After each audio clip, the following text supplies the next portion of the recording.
you attract what you put out there, right? The bait you put out is who you attract. And I was like, I can't imagine if you went to some of the events for some of these other guys who were flashing their cars and their Lambos and their planes, and then you go to their event, you're going to be in a room with a whole bunch of people who all they care about is cars, Lambos, and you know what I mean? Yeah. It's like that's not the kind of people I want to be around.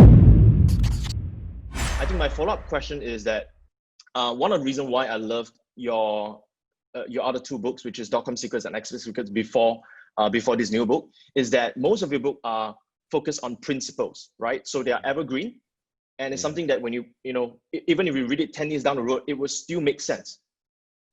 So, but when it comes to traffic, because traffic changes all the time, right? And people always link traffic to just like Facebook ads, and you know, there are always more tactics than principles. So how is this book any different? Like, are there more principles based, and you know, what was it difficult to write a principle based traffic book?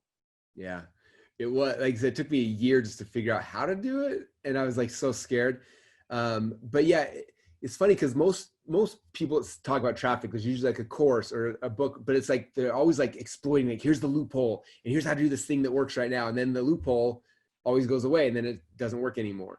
And I was like, well, how do we make this so it's evergreen? And I think what I try to do is take a step back and not look at like the tactics of this network or that, or how, you know, how the ads work here or there, but more like what's the overarching strategy, and kind of put this in context for people. So I've been doing this now for 17 years, even though I look like I'm 11. And I started, like, you know, right now Facebook's the big thing, but before Facebook, it was MySpace. And then before MySpace, there was a site called Friendster. And then before that, you know, there was no social networks at all. And like, that's when I got started. So I was trying to figure these things out. And way back then, there weren't people like doing events or talking about internet marketing. And I was like, I want to learn, but there was no one really to learn from. And so I remember I joined this group of like old school direct response marketers. And there's guys like Dan Kennedy and Bill Glazer and all these people from back in the day that, you know, that they're offline marketing guys, but they understood direct response. So I joined this mastermind with them to try to learn from them. And I remember I was the only internet guy in the group. So they'd always tease me. They'd come in, they're like, Russell, this is a letter. We put these in the mailbox and we send them to people, and they tease me. I'm like, I know what a letter is. But I remember one of the guys, I can't remember who it was, but somebody in the group told me, they said, the problem with most of you internet guys is you think that the internet is a business. And he's like, it's not a business, you know, but the reason why there's a lot of people that have some success and it drops down is because they think it's a business. And he's like, the internet is it's a media channel, just like TV or radio or newspapers or direct mail or magazines. The internet is a media channel. He said, when you understand that, then all of the rules that are true in every other media channel are also true on the internet.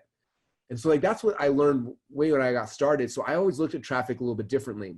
And so you look at like when we launched ClickFunnels, it wasn't just Facebook ads. Like we were doing a whole bunch of stuff differently than anybody else has ever done before, because I look at traffic differently. And so that was kind of the goal of the book, is help people look at things differently, understand things differently, because it's not just here's how to run an ad, here's how to do that targeting. It's like, no, the traffic is just people. It's people like me and you. And if we understand how people work and their psychology, then it becomes really easy to find them online and target them and get your message out in front of them.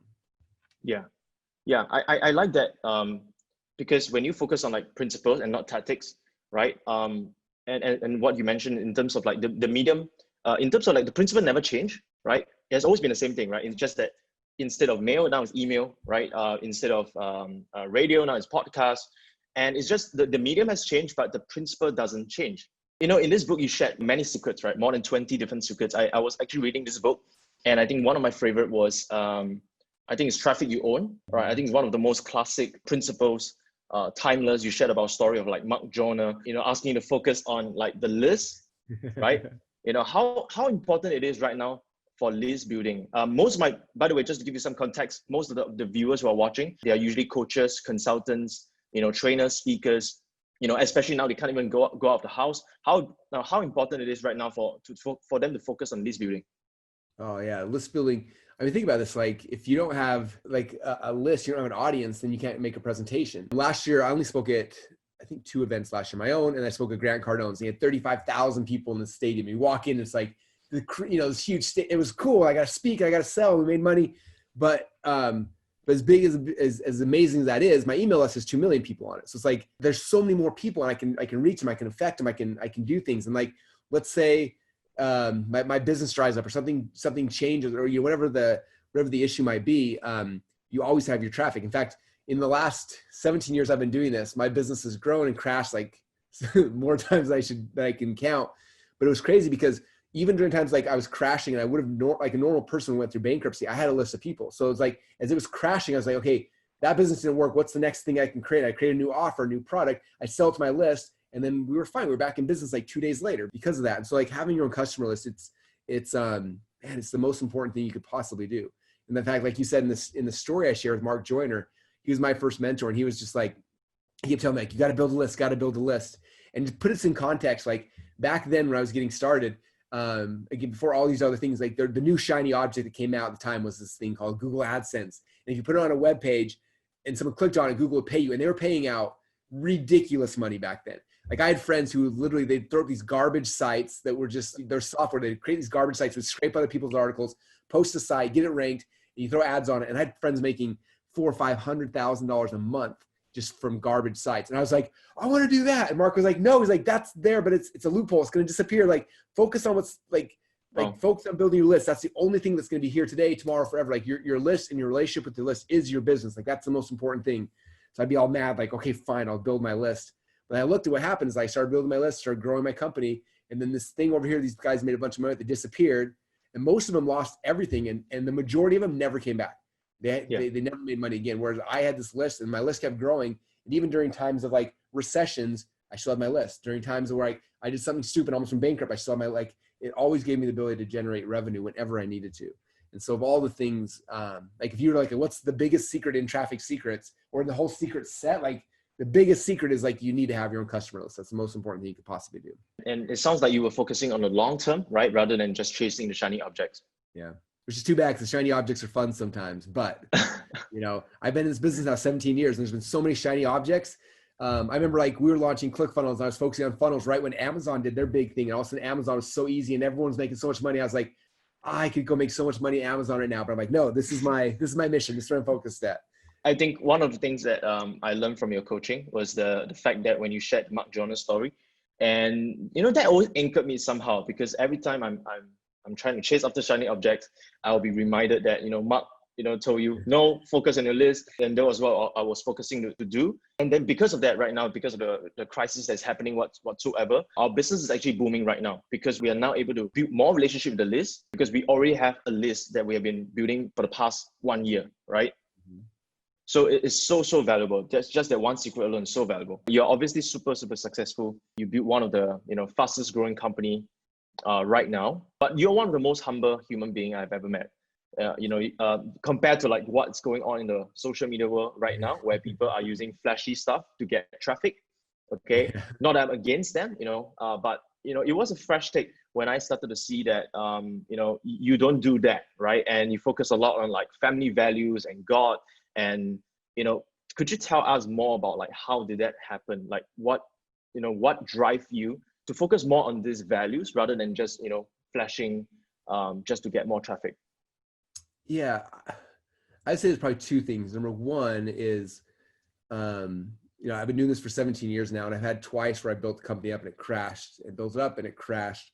And I am super aware at this point in my career or life or whatever that it's not all about me. Like I think until you've had a business fail, I think most people think like, oh, I'm Superman, like I can do anything. But now like I've had businesses crash, I'm like, man, there's so many things outside of my control, and so many things that have happened are huge blessings, like inspiration from God. They're people I met. They're like the teams we built. Like there's so many things that, and so I think for a big part of it is just like I realized at this point in my career that it's not me, and so I don't want to like put myself up on this pedestal. So that's number one. Number two is I'm a big believer that like whatever bait you put out into the world is what you attract back. And I get people all the time that come to our community like, how in the world did you attract all these amazing people who are hardworking and who are passionate, who actually have a mission? They're trying to change the world and not just, people trying to get rich quick. I was like, it's because that's what I put out there. Like you attract what you put out there, right? The bait you put out is who you attract. And I was like, I can't imagine if you went to some of the events for some of these other guys who are flashing their cars and their Lambos and their planes, and then you go to their event, you're going to be in a room with a whole bunch of people who all they care about is cars, Lambos, and you know what I mean? Yeah. It's like that's not the kind of people I want to be around.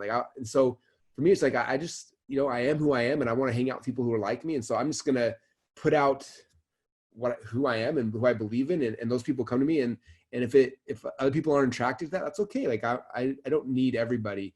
You know, I haven't been called to serve the entire world. I've been called to serve a certain group of people. And I feel like the people I've been called will hear my voice and they'll be attracted to me and they'll come to me. And if they don't connect with me, like hopefully they'll connect to someone else, and hopefully there's somebody else that they click with better. Like, and all of a sudden I don't really care if it's me or somebody else. I just hope that they have success. And so, but I want to attract the people I want to hang out with and I want to work with.